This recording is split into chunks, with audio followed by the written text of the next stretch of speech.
Tonight on the 10 o'clock news, more than 160 pounds of marijuana, thousands of dollars in cash, and an assortment of firearms, all seized during a drug investigation that didn't start out that way. I told you it was okay for you to have all that green in your house, dog. Then you got pills, burners, you got a little bit of money with that. Better me than the police, man. You let the police get all that, you know how much money they gonna make? After they get done flipping that shit, they all gonna have new technology. Brand new police cars doing technological shit.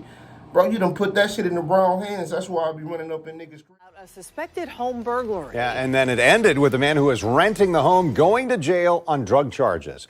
The home is located on Staffordshire Drive East in the Wedgwood Villas subdivision. That's off Girvin Road near Atlantic Boulevard in the East Arlington area of Jacksonville. News for Jax reporter Eric Avanier joining us live from JSO headquarters after looking into what sounds like a pretty unusual case, Eric. Yeah, odd, unusual, not the typical drug case. You know, I've been a television news reporter for about 30 years, and during that time, I have covered all kinds of drug investigations. But this specific drug investigation, well, this will rank up there as one of the most memorable because of how it began.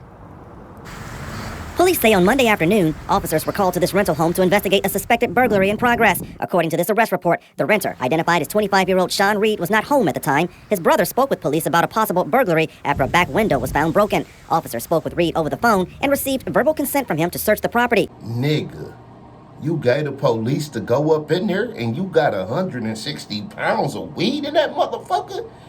Soon as they walk in that motherfucker, that bitch gonna smell like a lit blunt. All them bags you got on that bitch. Dog, you called the police because somebody tried to break in your house and take your green? And you got all that shit in your house? And you thought they wasn't gonna be all up in your shit. You not there, remember? You think they not gonna be all up in your shit?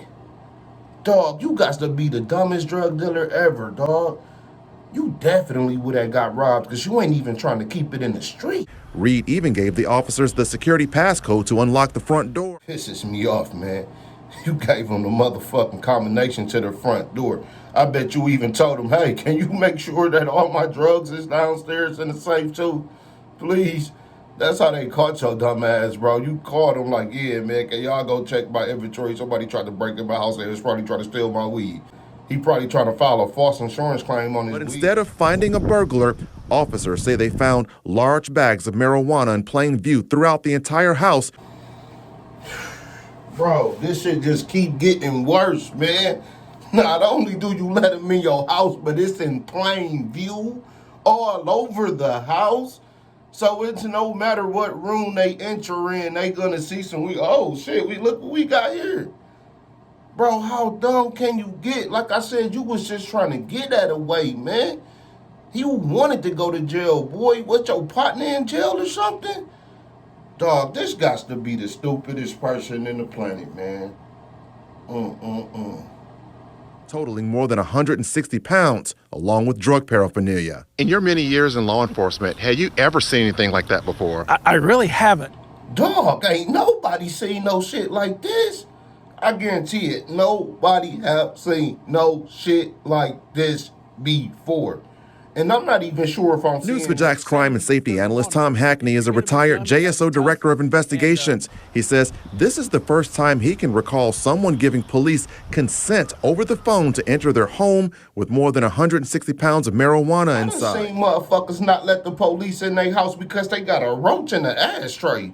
You got 160 pounds in the place. It is a bit of a mind-boggling set of circumstances that knowing that all that is in there, that they would still call law enforcement and then still invite law enforcement to go in and take a look and make sure everything's safe. The discovery of large bags of marijuana was just the beginning. Police obtained a search warrant and went back in for a more thorough search of the property. I would have thought that you called the police because you had your shit hid and tucked away, and then the police got in there and started snooping around and found some shit, and then maybe you could get off because they didn't get the search warrant and they just started snooping around and found some shit.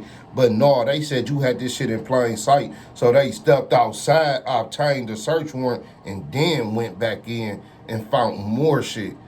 Dog, at this point, Go home yourself and see if everything's all right, man. Like, what are you scared? You thought the intruders were still in the house or Police say something? when they searched the garage, they found a vault containing an assortment of firearms. This included a mini Draco AK-47, a Chris Vector CRB, an AR pistol with no serial number, an FN pistol, a .357 Magnum, a Sig Sauer pistol, and a Glock 19 pistol, both of which had extended magazines. They also found 15 additional gun magazines and ammo.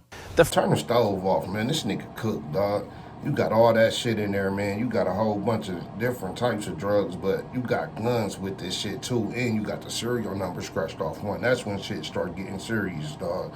Oh yeah, your ass The fact that cooked. one of those guns didn't have a serial number, that's pretty interesting, and it's going to draw a lot of attention of law enforcement, and even maybe up to the federal level of law enforcement to have them come out and try to figure where that gun came from, why that gun isn't serialized, and maybe what kind of history that gun may have. That's what I said. The FBI about to be on your ass, the ATF and the CIA. Especially the DIA with all them drugs. But let me tell you what happened when you get caught with a gun that has no serial number, okay? Why it's so serious. Because that is free bodies, is what the cops call it. The cops use the term free bodies too. But what they mean by that is, now that we can't identify this pistol, we're gonna look up in our database, okay, this is a 9mm. They're gonna look up how many people got killed and shot with a 9mm that they don't have a suspect for. Boom, 75. And they're gonna go way back too. But they meticulous with it. They're gonna be like, okay, he 30 years old, we're gonna go back to 15 years or 20 years. You see what I'm saying? Boom. They meticulously gonna put all these murders on you and all these shootings on you that got unsolved with a 9mm. Because now they could get promotions. We done solved these cases. They even be lazy with it. If they investigating somebody, a murder suspect, but they really don't want to finish investigating it because you know cops don't want to do their job, they going to be like, all right, we going to put this murder on him too. And then the good cop's going to be like, you going to just let dude get away with it? The bad cop be like, oh, he's going to whack somebody else anyway. The good cop, lazy as fuck. Yeah, you right. Yeah, I'm down for it. That's why you don't want to get caught with no gun that don't got no serial One neighbor number we on. spoke with was shocked to see this image of the evidence seized from the home. He says seeing this image makes him think about the link between illegal drug activity and gun violence. It's a little concerning right now. Concerning because Well, I mean, there's tons of kids in the The area. kids is the ones that's bringing it in. The kids doing more crimes than adults nowadays. Adults already been in trouble, and we can't fuck with these Reed young was charged with trafficking marijuana, possessing drug paraphernalia, possession of marijuana with intent to sell, and renting a home to use as a drug and they house. still let him off. Because you know damn well they should have charged him with being stupid as fuck. If he was black, they would have charged him with being stupid as fuck, dumb as hell, a stupid bitch, unintelligent, and making nonsensical He's actions. now out of jail on a $90,000 bond. But hey, he had that bread though. He had a $90,000 bond. He already out on that bitch. And 10% of 9,000, it's like 17 bands. So he just cashed out 17 bands to get out. So he had a little bit of money, but you could have avoided that, man. It's like when people get too much money, man, they don't know what to do with it. So he like, man, let me go ahead and fight a legal situation real fast. Now, those were just the state charges. Hackney believes that there may possibly be some federal drug charges because of the firearm, specifically that one firearm that did not have a serial number. Reporting live from outside JSO headquarters, Eric Avignon, Channel 4, the local I station. told you, those just the first charges. You heard what the man said. He said, but he reckon they about to bring a whole slew of charges this way, particularly for what? The gun that didn't have a serial number on it. Yeah, that dude about to, he went from fighting a drug case to about 30 or 50 murder cases. We're going to keep y'all updated on this. Eric, in talking to those neighbors in the area, did any of them say that they ever suspected drug activity at that home?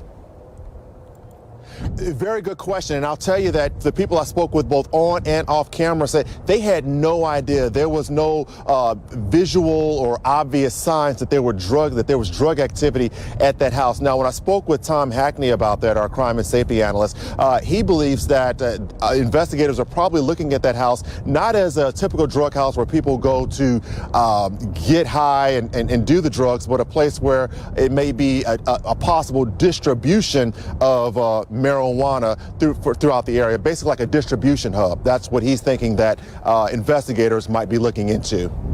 All right, Eric Avanier reporting live tonight from JSO headquarters. That nigga gonna tell. As soon as he get up in that motherfucker, man, he gonna start singing like a baby. They gonna bring his ass to Wendy's. That bitch gonna already be on the table. They gonna be like, enjoy. He gonna be like, thanks, I'm starved. He gonna get in there and tell everything, all them suppliers is going down. Them little badass white kids in the neighborhood that sold them pills, they going down. But anyway, we about to wrap this up, man. Thank y'all for watching the video. Please hit the like button. Please hit the subscribe button on me.